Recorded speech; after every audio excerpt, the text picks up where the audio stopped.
27 milhões de reais. É esse o montante que a justiça brasileira bloqueou em uma operação que parou o país. O nome no centro do furacão?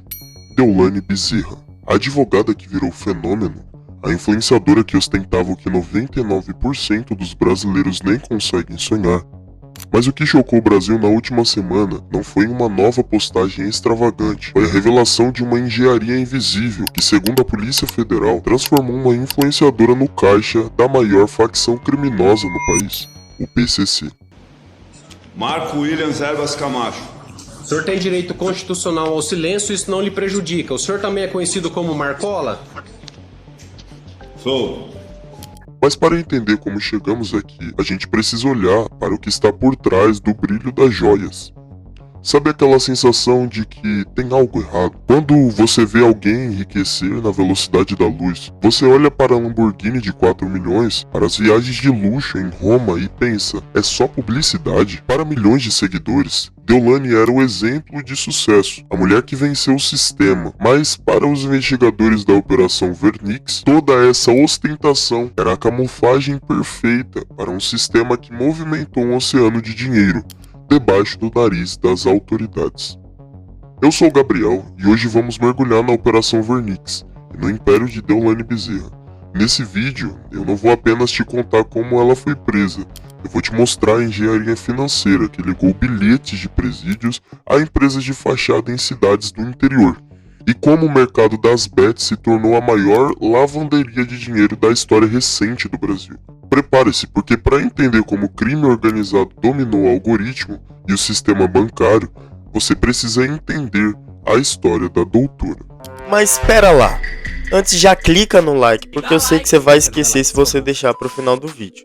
A meta desse vídeo é 800 likes e sinceramente eu acho que a gente consegue bater essa meta fácil. Então fortalece aqui, se inscreva no canal e agora vamos entender como o império de ostentação se tornou o alvo número 1 da Polícia Federal. Para entender a força de Deolane, a gente precisa voltar para 2021. Você ser preso injustamente, inocente. Tem muitas pessoas que têm antecedentes criminais, né? Então, se você tá num lugar e aconteceu um crime, e quem praticou não tem antecedente criminal, e você tá lá e você praticou, vai sobrar pra você, amigo. É o país que a gente vive. Até então, ela era uma advogada criminalista bem-sucedida, mas desconhecida do grande público. Tudo mudou com a morte trágica do seu noivo, o MC Kevin, que caiu da varanda de um hotel no Rio de Janeiro. Naquele momento, o Brasil parou. E Deolane, com a sua postura forte e o bordão "a mãe tá estourada", capturou a atenção de uma legião de fãs que viram nela uma figura de superação e autenticidade. Eu amo ela. Eu gosto muito dela. Isso é uma perseguição contra ela. Ela veio de baixo. Aí quando ela brilha, as pessoas querem apagar a luz dela, mas não vai ser assim. Ela vai sair pela porta da frente, vai calar muitas pessoas que acham que ela tá fazendo coisa errada, mas ela não tá. Ela soube transformar o luto em uma marca. Em poucos meses, ela deixou de ser apenas a viúva do MC Kevin para se tornar a doutora. Ela personificou o sonho da ascensão social através do direito e principalmente do entretenimento. Mas essa fama meteórica trouxe uma pergunta que nunca calou. Como alguém que acabou de ficar famosa já ostenta um patrimônio de centenas de milhões? A resposta, segundo a polícia, estava sendo construída nas sombras, muito antes das câmeras ligarem.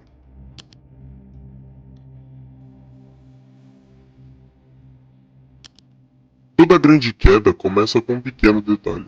No caso de Deolane, o início do fim não veio de uma denúncia de luxo, mas de uma caixa de esgoto em um presídio do interior de São Paulo. Agentes de segurança fizeram uma revista na sala de líderes do PCC e encontraram uma quantidade absurda de bilhetes manuscritos. Esses bilhetes não falavam apenas de planos de atentados contra autoridades.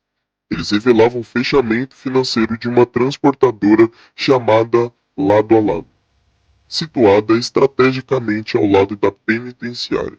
E adivinha quem aparecia nos relatórios como destinatária de fortunas dessa transportadora? Exatamente, Deolane Bezerra. Segundo a polícia, ela não recebia por serviços advocatícios. Ela recebia acertos da cúpula da facção. A transportadora era o duto e Deolane, segundo a investigação, era o reservatório.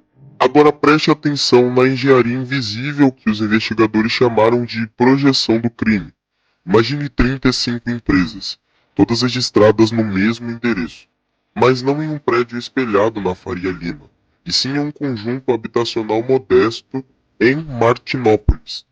Essas empresas não tinham funcionários, não tinham atividade real, mas tinham uma coisa em comum: o mesmo contador. Esse contador era o elo entre Deolane e Everton de Souza, o player, apontado como operador financeiro do PCC. O esquema era clássico: usar sociedades de papel para ingressar na economia formal.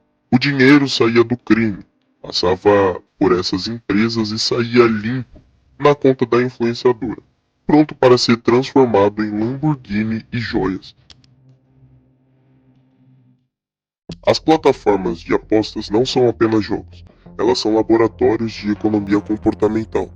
E se você quer um vídeo mais detalhado especificamente sobre as plataformas digitais, as famosas bets, deixe seu comentário aqui que eu vou estar lendo. E muito em breve a gente vai ter um vídeo bem detalhado, um documentário a respeito disso.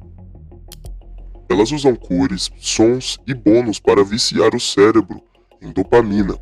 E os influenciadores são a peça fundamental desse gatilho. Quando a Deolane posta que ganhou 50 mil reais em 5 minutos, ela está vendendo uma ilusão. O seguidor, muitas vezes, em situação financeira difícil, vê nela a esperança de uma vida melhor. Mas a engenharia por trás disso é cruel. A casa nunca perde. Um influenciador ganha uma fortuna para atrair novos jogadores, e o dinheiro que esses seguidores perdem é o que sustenta o luxo que eles mesmos admiram.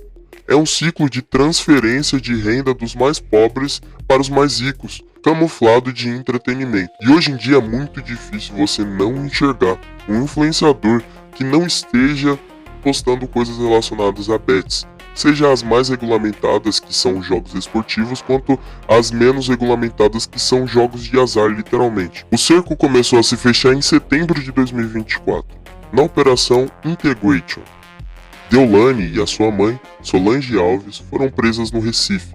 A investigação focava em uma organização criminosa voltada aos jogos ilegais, à lavagem de dinheiro, com ligações com a empresa Esportes da Sorte, a mesma que patrocina o Corinthians. O esquema em Pernambuco era sofisticado. Usavam empresas de eventos e publicidades para pulverizar depósitos e transações bancárias. No vídeo que a gente fez sobre o MC Rian, eu citei melhor a respeito da lavagem de dinheiro e como ela funciona.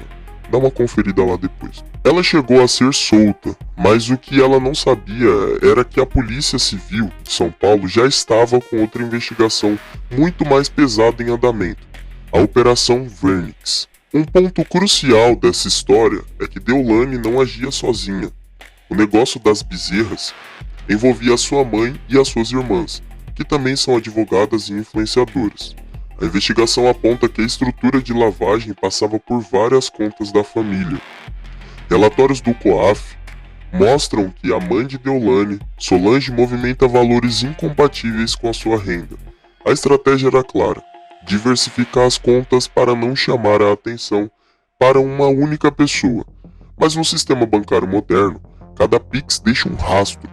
E quando você começa a movimentar milhões entre CPFs da mesma família sem uma justificativa clara, o sinal de alerta do sistema financeiro acende no mesmo instante. Você pode estar se perguntando agora: Gabriel, como ela movimentou centenas de milhões e achou que ninguém ia ver? A resposta está na engenharia do Pix. O Pix é instantâneo para você, mas ele é totalmente rastreável para o governo. O COAF usa inteligência artificial para monitorar o que eles chamam de transações atípicas. O esquema de Deolane usava a técnica de smurfing, ou pulverização. Milhares de depósitos pequenos foram feitos em CPFs diferentes para tentar não atingir o limite de alerta. Mas a IA do COAF consegue cruzar esses dados e perceber que todos esses caminhos levam a um único lugar.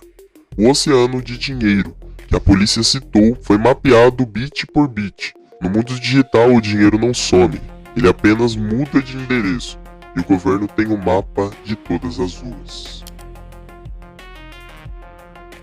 O que para muitos era sucesso, para o juiz do caso foi a prova do crime. A justiça bloqueou 27 milhões de reais das contas de Deolane. Por quê? Porque o padrão de vida dela era incompatível com o que ela declarava no fisco.